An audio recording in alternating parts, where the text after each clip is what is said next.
Radio Marca. 15 años haciendo afición. Radio Marca Vigo, 87.5.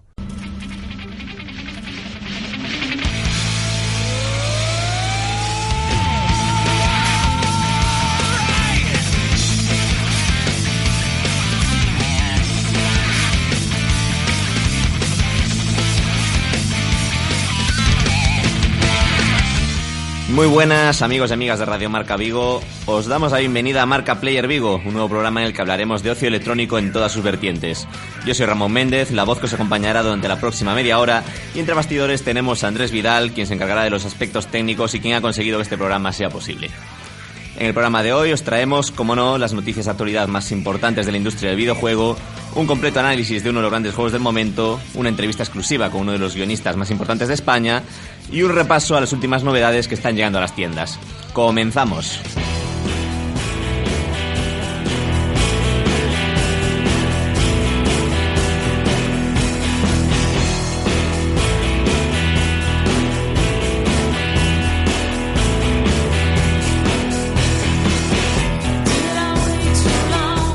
Y empezamos por todo lo alto repasando la actualidad, porque vaya semanitas que estamos teniendo en la industria del videojuego. Esta es una industria que no se detiene y que nos está dejando titulares espectaculares que están dando mucho que hablar en los foros. Tenemos con nosotros a nuestra compañera Alba Calvo, que se ha adentrado en los requebocos más profundos de Internet para traernos lo más destacado de las últimas semanas. Muy buenas, Alba. Hola, muy buenas. Pues sí, Ramón, me he sumergido en Internet para empaparme de todas las novedades de la industria y tras hacer una pequeña selección he conseguido sacar 3 noticias que a buen seguro interesarán a todos los oyentes. Voy a empezar por el mayor bombazo. Nintendo ha presentado recientemente su nueva consola Nintendo Switch. Se trata de una máquina que se pondrá a la venta en marzo de 2017 y que tiene la peculiaridad de que es a la vez una consola de sobremesa y una consola portátil. Es decir, la máquina principal tiene una pantalla que puedes conectar a la televisión y jugar con el mando tradicional, o bien desmontar ese mismo mando y engancharlo a los laterales de la pantalla para convertir la máquina en una consola portátil que se puede llevar a cualquier lugar. Por lo que he visto, porque obviamente no he perdido el vídeo del anuncio de la consola, parece ser una apuesta arriesgada por parte de Nintendo. Se comenta por ahí que la consola era un sueño que tenía Satoru Iwata, el antiguo presidente de Nintendo, que desgraciadamente falleció el año pasado, y la compañía siguió desarrollando este proyecto como para dedicársela y honrarla a la memoria de un hombre que hizo muchísimo por esta industria del videojuego. De todos modos, todavía quedan muchas dudas en torno a la plataforma, ¿no es así? Efectivamente. El vídeo de anuncio de la consola era bastante breve y no detallaba casi nada. Se desconocen las características técnicas finales de Switch y ni siquiera hay un precio fijado. De hecho, a este respecto, se comenta que Nintendo quiere observar la reacción de los aficionados a la plataforma y guiarse por sus opiniones para fijar el precio final. Seguramente ya tengan previsto un rango de precios y estarán intentando ver pues hasta dónde pueden ajustar la cifra definitiva. Pero aquí yo siempre considero que una consola de videojuegos lo más importante siempre son los títulos, los juegos que van a hacer disfrutar al usuario. ¿Qué sabemos de los posibles juegos que verán a luz en esta nueva Nintendo Switch? Nada, todo está envuelto en un gran halo de misterio. De hecho, aunque en el vídeo se veían escenas de Skyrim, Bethesda anunció en las horas posteriores al anuncio de la plataforma que eran imágenes que habían cedido, pero que todavía no tienen previsto ningún anuncio al respecto y que Skyrim tanto podría salir en Switch como no. Lo que sí se sabe es que habrá una nueva entrega de Mario y una nueva versión del nuevo Zelda Breath of the Wild que saldrá también en Wii U. Pero bueno, esto es algo que ya nos esperábamos todos, ¿no? Pues tenemos incógnitas, tenemos promesas y sobre todo tenemos que tener mucha paciencia. Los jugadores creo que tendremos que esperar, si no me equivoco, hasta el próximo 12 de enero, que será cuando Nintendo desvele nuevos detalles sobre esta nueva máquina. Y como su lanzamiento está previsto para el próximo mes de marzo, es de suponer que ya en ese mes de enero conoceremos el precio final, las características técnicas finales de la plataforma y, lo más importante, insisto, los juegos que la acompañarán durante su lanzamiento. En fin, siguiente noticia, Alba, que creo que es una que viene cargadita de polémica. Así es, las redes se han vuelto locas con un anuncio de Bethesda, que por otra parte parece estar en el foco mediático últimamente. Resulta que la compañía ha publicado un comunicado en el que prohíbe que nadie pueda publicar análisis de sus juegos antes del día de lanzamiento. Esta prohibición se aplica tanto a prensa especializada como youtubers, blogs, etcétera, etcétera.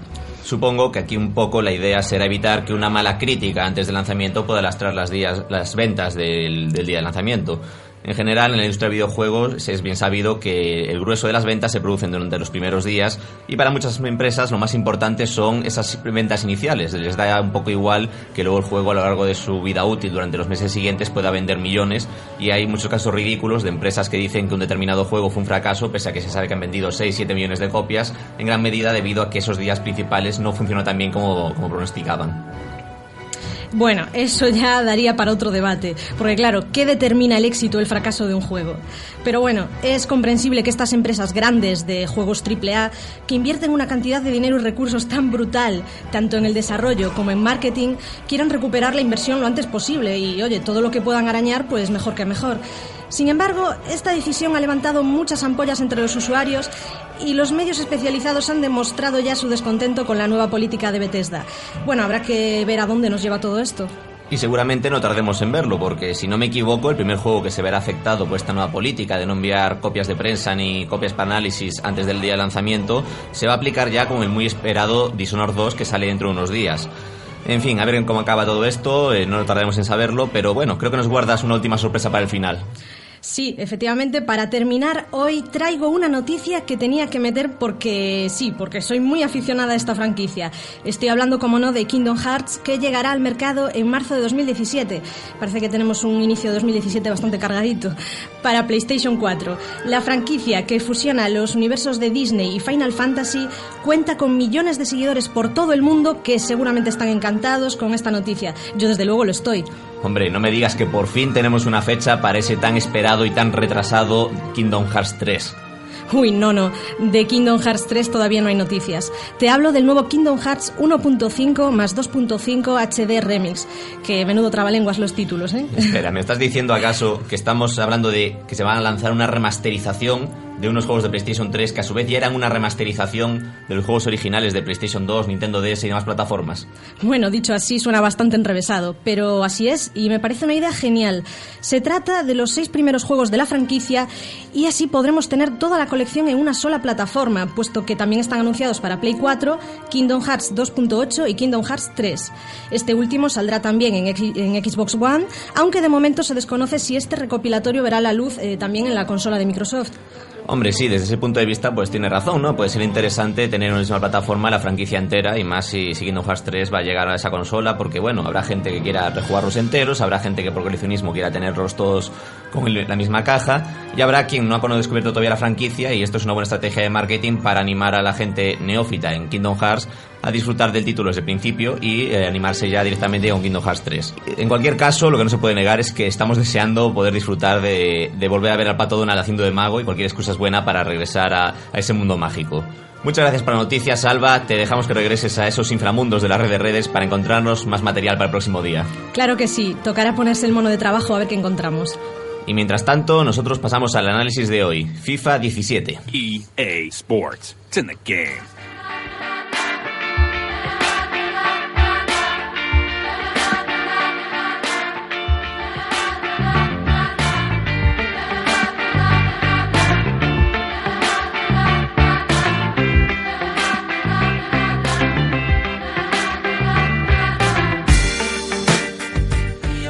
FIFA ya se ha convertido en un emblema de los videojuegos, ya lleva desde el año 94 entre nosotros y misteriosamente, pese a que ya llevamos un montón de entregas, FIFA 17 ha sido uno de los más vendidos de la franquicia hasta la fecha, que no es poco de decir cuando estamos hablando de una veintena de capítulos. Y en gran medida se debe al gran atractivo de esta nueva entrega de esta temporada 2016-2017, que no es ni más ni menos que el modo historia que se han currado, que se llama El Camino, y en el que encarnamos a un jugador que se llama Alex Hunter, y empezamos con él desde su más tierna infancia, desde que es un adolescente que juega en el equipo del barrio, y vamos viendo cómo va creciendo poco a poco, entrando en el club de sus sueños, que es el mismo de su abuelo, y tenemos que tomar decisiones. Es que es un modo historia muy completo en el que por momentos parece que estemos jugando a Heavy Rain, en el que nuestras decisiones o nuestros errores en momentos clave pueden provocar que la historia varíe. Cierto es que es un poco tramposo porque la historia no varía tanto como nos gustaría y en ese aspecto hay muchos elementos de guión que están cerrados y que no tienen mucho sentido. Pues por ejemplo, que podemos ser jugadores que entran desde el banquillo y que en 10 minutos marcan 3 goles en todos los partidos y pese a todo nos ceden porque así lo requiere el guión, porque está previsto que nuestro entrenador no nos quiera y que no tengamos que ir cedidos para luego volver al equipo de nuestros amores en el mercado invernal, lo cual es un poco forzar el elemento del guión, forzar un poco el drama y meternos en la piel de un jugador que tiene que empezar desde lo más abajo y tiene que irse cedido para crecer como persona y como profesional.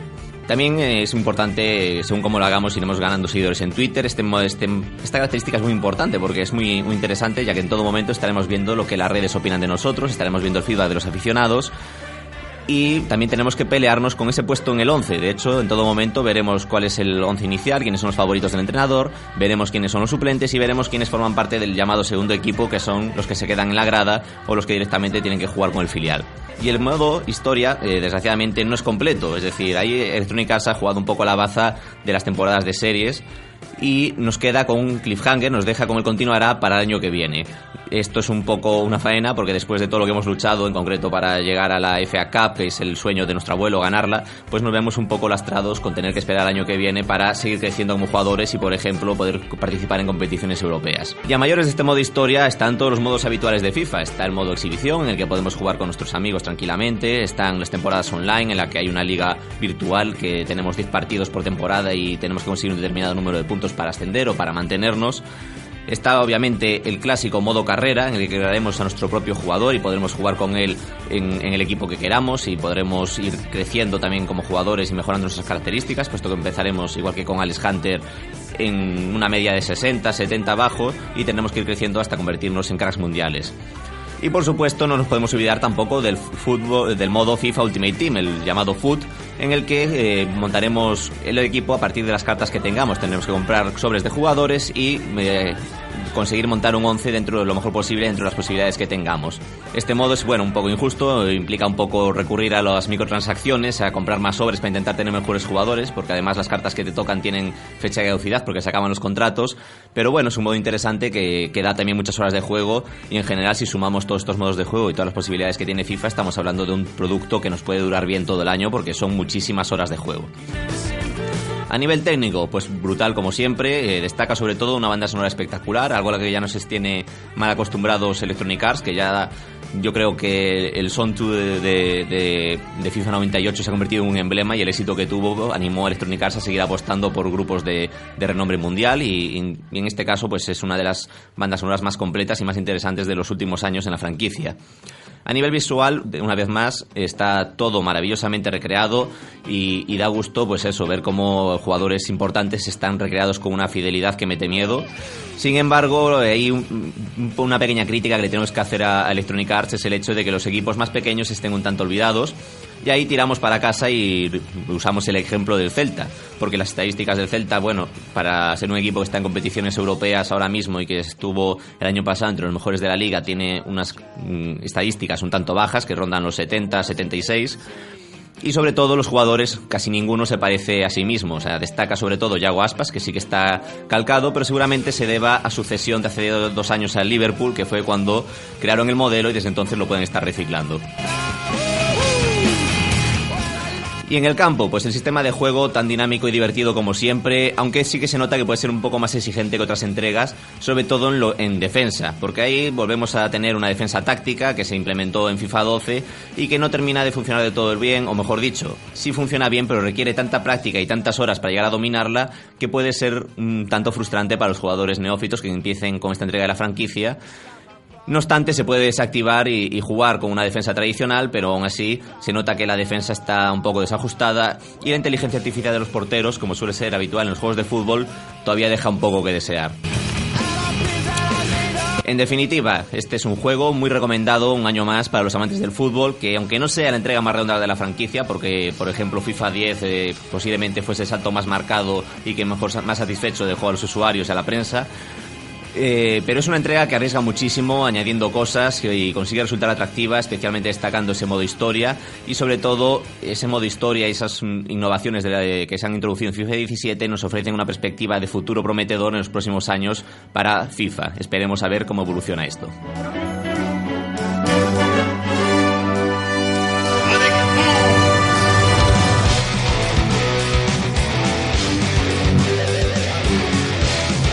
para este programa de estreno tenemos la suerte de contar con una de las personas más importantes de la industria en este país. Se trata ni más ni menos que de Josué Monchan, guionista y traductor de videojuegos desde hace casi una década. Se dio a conocer con sus trabajos en Péndulo Studios, donde participó en franquicias como Runaway, Hollywood Monsters, y todo esto antes de ser galardonado por su trabajo en New York Crimes, un juego que además estuvo nominado en varias ocasiones en la categoría de mejor guión de los premios IMGA, de los más prestigiosos que se pueden encontrar en el mundo del videojuego. A mayores de Compéndulo también colaboró como guionista con otros estudios españoles importantes como pueden ser Evil Mind, A Crowd of Monsters, Avilite o Padawan Games. Y todo esto sin olvidarnos de su trabajo como localizador de videojuegos, ya que participó en la traducción de numerosos títulos de grandes empresas de todo el mundo. Y pese a la humildad que le caracteriza, poco a poco ha ido saliendo de su cueva y se va animando a compartir su conocimiento con los pobres mortales gracias a sus artículos, a sus charlas, a sus cursos universitarios y dejándose caer en programas como el nuestro. Josué, es un placer tenerte hoy aquí con nosotros. Pues estoy abrumado, te has pasado. Todo eso no es verdad. Lo único que no es verdad realmente de todo lo que has dicho es que no es casi una década, soy aún más viejo, llevo ya 11 años en haciendo videojuegos. Muchísimas gracias por traerme aquí. No, hombre, es un placer tenerte aquí y además vienes un momento muy importante porque está a punto de ponerse a la venta Yesterday Origins, esa nueva aventura gráfica que has estado creando con los chicos de Péndulo Studios. ¿Qué se siente al tener al retoño tan a punto de salir del horno? Pues más o menos lo mismo que siente una embarazada, que es que se acabe ya de una vez, porque el parto duele un montón siempre, duelen muchísimo los partos de juegos, lo sabes tú también, que se acaba, desde el momento que parece que se ha acabado. O sea, que ha sido un parto duro, ¿no? Sí, bueno, yo creo que prácticamente todos, ¿no? En este caso un poquito más porque era la primera vez que hacíamos un juego para consolas, aparte de para PC, va a salir también para Xbox One y para PlayStation 4, y quieras que no, pues eso, todo el proceso de certificación era algo nuevo que no habíamos hecho nunca y claro, pues nos ha complicado un poquito el asunto, pero bueno, o sea, ya está encarrilado y ya solo hace falta que acabemos de dilatar un poquitín más para que salga el bicho. Y más o menos cuánto tiempo, porque estás comentando que os habéis metido en consolas y que hubo problemas de certificación, ¿cuánto tiempo os ha llevado el desarrollo en esta ocasión? ¿Os ha dado tiempo a hacer todo lo que queríais? ¿Os hubiese gustado meter algo más? ¿Habéis tenido que recortar? Pues ha sido un poco raro porque sí que es cierto que hemos recortado un pelín, muy poquito, comparado con otras veces, sobre todo que por ejemplo en Yesterday New York Crimes, el juego anterior, ahí sí que creo que se nota y muchos jugadores y parte de la prensa pues se dieron cuenta de que había recortes evidentes. Aquí creo que no se van a notar los poquitos recortes que hemos tenido que echar, pero sí lo que nos hemos dado cuenta es que al final el juego era muchísimo más grande de lo que nosotros pensábamos, con lo cual más que recortes nosotros... El juego anterior era cortito, que se acababa como en, pongámosle, 5 o 6 horas, y entonces nos planteamos hacerlo un 30% más grande. Y no es un 30% más grande, es el doble, digamos. O sea, dura unas 12 horas, calculamos. Con lo cual, no es que hayamos recortado, sino todo lo contrario, ¿no? Se nos ha ido la mano. Y se nos ha ido la mano también, obviamente, en tiempo. Muy poquito también, porque al final hemos tardado como 3 meses más de lo que pensábamos en un desarrollo de casi 2 años, lo cual, pues bueno, quien haya hecho un videojuego sabe que es muy poquito, porque siempre todos nos retrasamos. Con lo cual, bueno, esta vez no ha estado tan mal. O sea, estamos aprendiendo a hacer las cosas a tiempo, que es algo que prácticamente yo creo que ningún estudio de desarrollo aprende a hacer, finalmente. Oye, Josué, y ya que estamos, ¿por qué no nos cuentas un poco a todos aquellos que estamos deseando hincarle el diente al nuevo juego, qué nos podemos encontrar al jugar? Pues... Sin spoilers, claro. Sí, es que eso es difícil eso. Pues continuamos la historia del protagonista de Yesterday, New York Crimes, John Yesterday, pero a la vez también, o sea, es una secuela, pero también es una precuela, porque a partir de, aunque nos situamos en la línea temporal, se sitúa en el futuro, después de los acontecimientos del primer juego. El personaje tiene muchísimos flashbacks, por así decirlo, tiene recuerdos le vienen memorias de su pasado, con lo cual nos vamos a enterar de todo lo que le pasó, o parte de lo que le sucedió antes de New York Crimes. Entonces, es una cosa un poco rara por ahí. Por otra parte, hemos metido alguna novedad en cuanto a la jugabilidad, ya que hemos hecho una cosa muy rara que no se suele hacer normalmente, que es que tenemos hotspots dentro de los hotspots. O sea, es una aventura gráfica fractal, casi por así decirlo, y eso da una dimensión de jugabilidad y una profundidad jugable enorme. Y por otra, es la primera vez que Péndulo se ha pasado al 3D en tiempo real, aunque no afecta tanto a la jugabilidad, porque se juega en 2D la mayor parte del tiempo, aunque cuando nos metemos dentro de esos hotspots, los hotspots de hotspots o subhotspots, ahí sí que de repente podemos rotar la cámara y de hecho hay un pequeño tipo de interactuación allá que consiste en encontrar rotando Y también hemos metido puzzles en los que hay que usar varios objetos a la vez con un mismo hotspot. Bueno, algunas son pequeños cambios dentro de que no nos hemos movido de la aventura tradicional, pero bueno, que han hecho que sea, no sé, para nosotros un grado de innovación que no habíamos hecho casi hasta el momento. Y cuéntame, Josué, la pregunta del $1.000.000. ¿Es posible triunfar fuera de España con productos españoles? Sí, fíjate, hace muy poquito salió Aragami, y un juego de sigilo. Nunca me acuerdo del desarrollador, que me perdonen porque no tengo su nombre todavía metido en mi cabeza a fuego, pero bueno, el juego mola mucho, está teniendo buenas críticas y se está vendiendo bastante bien. Estuve mirando el otro día en Steam Spy y tenían unas ventas muy decentes. Y tenemos juegos también como Path, My to Thalamus, que de tanto en tanto se haga un juego español que sí que no digamos que lo peta afuera, pero que funciona bien fuera. Ghost Will Be Watching funciona muy bien, Deadlight, por supuesto, y claro, o sea, hay juegos en España que sí que salen fuera y funcionan. No son muchos, pero es posible. Bueno, y ya un poco para terminar, ¿qué consejos le darías a alguien que quiere dedicarse a la industria del videojuego en cualquiera de sus ramas? Pues lo más importante es que juegue, obviamente. Si no se juega, difícilmente se va a poder llegar a algo. Pero además que juegue a todo, no solo que juegue a videojuegos, sino que juegue a tablero, que juegue a deportes, que juegue a lo que le dé la gana, que juegue a saltar baldosas por la calle. O sea, el juego es importantísimo para entender el juego. Y bueno, o sea, que no sabréis vosotros, ¿verdad? Que siempre os estáis peleando con gente que cree que puede llegar a hacer algo bien dentro de una área determinada de videojuegos sin jugar. Eso es lo más importante. Pero aparte es importante también conocer muchísimo de otros campos, del campo que te toque. Por ejemplo, si quieres dedicarte a la narrativa, pues lee mucho.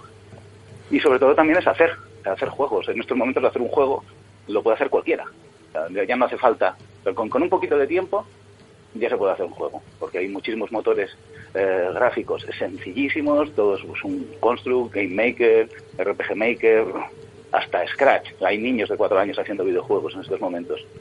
Entonces no es excusa, es decir, la única excusa es que no tengas tiempo.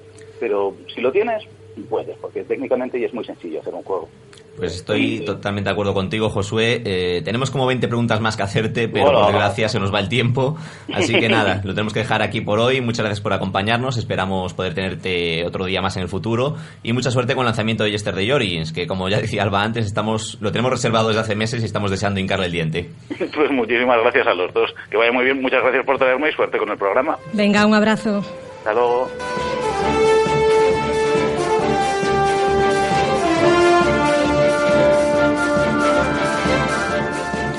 Y ahora la última parada de nuestro primer viaje, los lanzamientos de la semana, que esta semana ya estamos en pleno mes de octubre y empiezan a acumularse los lanzamientos importantes. Y eso, a pesar de que este año hemos visto infinidad de retrasos que se van al año que viene, pero aún así nos han quedado un puñado de títulos de categoría que hay que tener en cuenta. Para repasar los lanzamientos más importantes nos acompaña hoy nuestro compañero de IGN, Juan García, más conocido como Escast. Juan, muy buenas.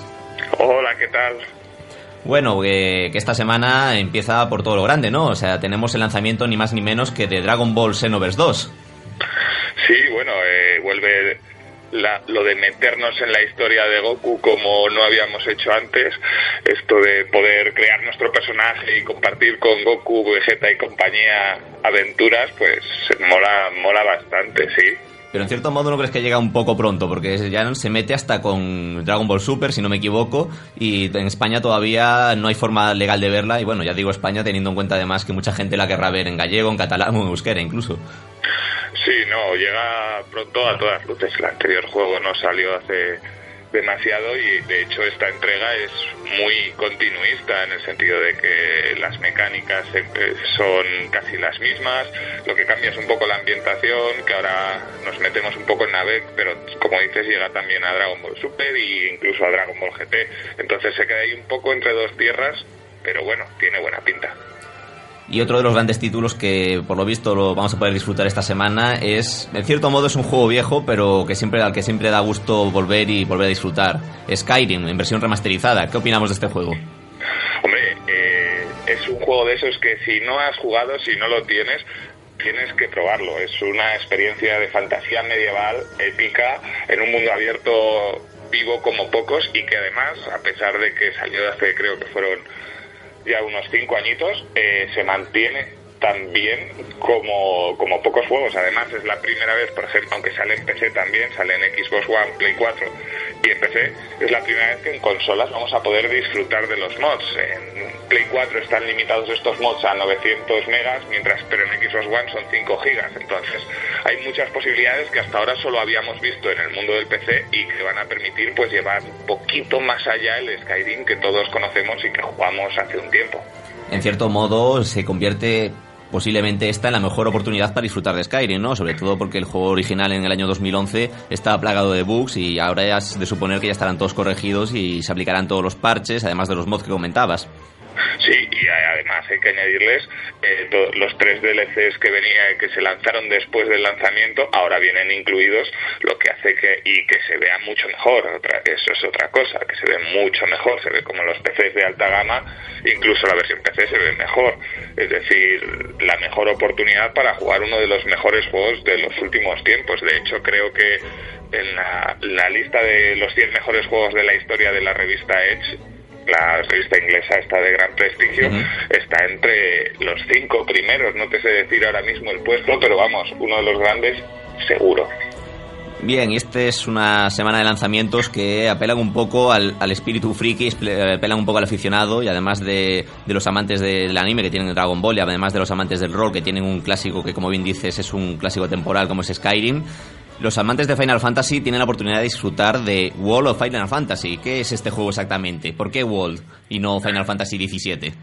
Hombre, es la forma que tiene Square Enix de celebrar los 30 años de esta serie, que fue, de hecho, si recordáis, pues el punto de inflexión en el que Square Enix dijo, bueno, triunfamos con esto o nos vamos a la mierda. Bueno, en realidad era Square, todavía no estaba unido con Enix. Igual Final Fantasy es la celebración de eso. Es un juego que es separado, un spin-off de cualquier Final Fantasy, no está en el Fabula Nova Crystallis, que es donde está enmarcado Final Fantasy XV, por ejemplo, que sale dentro de menos de un mes, y es un pequeño juego en el que todos los personajes, todas las invocaciones y un montón de localizaciones de los juegos normales de todos y cada uno de ellos aparecen como pequeñas referencias, los Mirage, mientras se enmarcan en una historia única y diferente en la que los dos protagonistas, un par de gemelos, pues tienen que salvar a un mundo de fantasía de su final. Y es un poco también el aperitivo para ir haciendo boca y ponernos ahí más el hype por las nubes de cara al próximo Final Fantasy XV. Sí, por supuesto, Final Fantasy XV, además con el retraso que recibió, que pinta ser uno de los juegazos del año.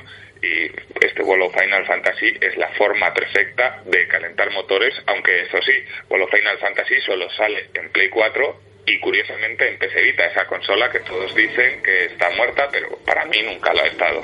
Bueno, eso da para otro debate, para mí tampoco lo ha estado, y de hecho para Andrés, que está aquí entre bastidores, tampoco está muerta Vita, creo que le damos más uso incluso que algunas consolas de sobremesa. Y bien, entonces, para terminar con los lanzamientos, vamos a volver un poco atrás en el tiempo. Realmente vamos a hacer un poco trampa porque no es de esta semana, pero considero importante hablar de la realidad virtual y el reciente lanzamiento de las PlayStation VR, porque está el eterno debate de ¿son el futuro, no son el futuro? Hay gente que se marea, hay gente que no se marea. ¿Cómo vemos este lanzamiento, Juan?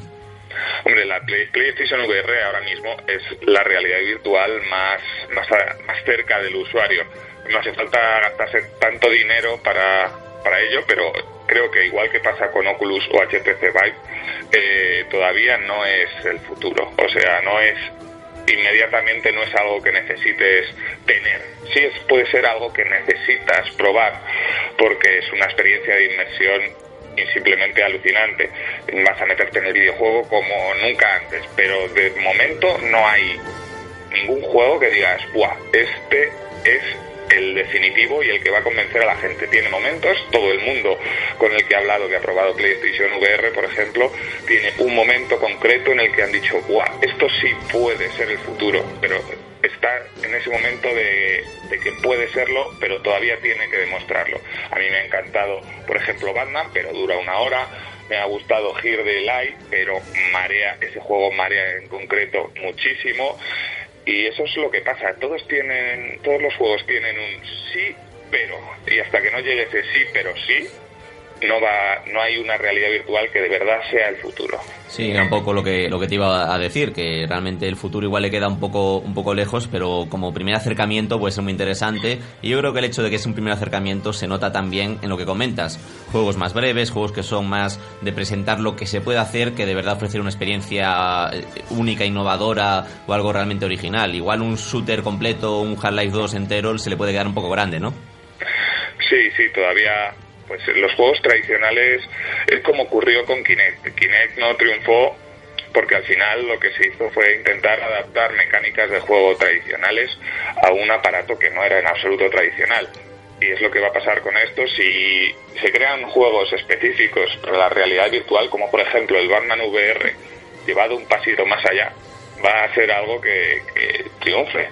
Sin embargo, si quieren meterte Half-Life controlándolo con un mando o haciendo, simplemente lo de siempre, entonces ¿para qué te vas a poner unas gafas de realidad virtual a gastarte mucho dinero? Porque al final PlayStation VR cuesta 400 euros, pero tienes que tener la cámara, son recomendables los Move, y la consola, que al final se va, si lo sumas todo, al precio de unas Oculus Rift, pero más en las Oculus también hay que tener un ordenador bastante potente que mueva todo eso, así que todavía queda. O sea, que en el fondo no deja de ser una inversión importante para experimentar y que puede que eche para atrás a muchos usuarios a día de hoy. Y bueno, esperemos que no eche para atrás a las compañías y que sigan intentando explotar este nuevo sistema de juego, porque creemos que puede dar muchas alegrías en el futuro, ¿verdad?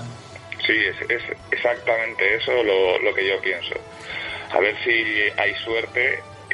Por ejemplo, parece que las ventas están acompañando en un primer momento, y a ver si las compañías se lanzan a la piscina de desarrollar para la realidad virtual específicamente y no algo que se comparta.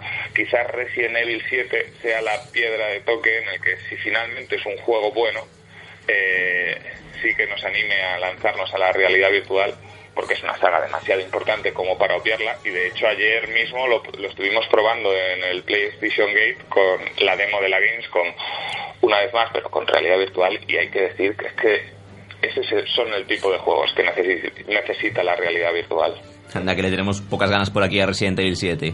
Pues lo dejamos aquí, Juan, que se nos acaba el tiempo. Muchas gracias por habernos acompañado y compartir tu sabiduría y tu experiencia de primera mano. Nada, muchísimas gracias a vosotros por contar conmigo. Para lo que necesitéis, ya sabéis que aquí me tenéis.